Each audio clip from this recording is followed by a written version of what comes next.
వివిధ కోణాలలో పరిశీలించి రీసెర్చ్ చేసి మనం డిస్కస్ చేయాల్సిన టాపిక్స్ అవి. వేగ్గా ఒకటే అందరూ ఒకటే అనేటటువంటి అవకాశం లేదు. స్వామీజీలు అనేటటువంటి ఇట్స్ డిఫరెంట్ టాపిక్. ఓకే, వాళ్ళు ఒకవేళ తప్పు చేశారు అనుకో, హిందూ సమాజం యాక్సెప్ట్ చేయదు.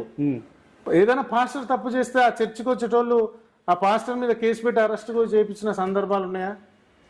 ఓకే. ఇప్పుడు అంటే పాస్టర్ల మీద కేసులు మాత్రమే నడుస్తున్నాయి కానీ అంటే హిందూ మత బోధకుల మీద కేసులు పెడితే ఎందుకు అరెస్ట్ చేస్తలేరని ఒక వాదన కూడా పబ్లిక్ డొమైన్లో ఉంది.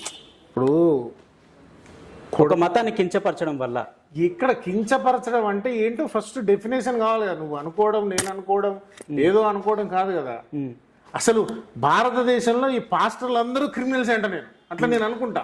అందరిని అరెస్ట్ చేయమంట నేను, పాస్టర్లు అందరిని అరెస్ట్ చేయమంట నేను పాస్టర్ అని అందరిని అరెస్ట్ చేయమంట. ఓకే, మరి వాళ్ళు కూడా అదే హిందూ బోధ చేసే అందరు క్రిమినల్ మైండ్ అని చెప్పేసి వాళ్ళు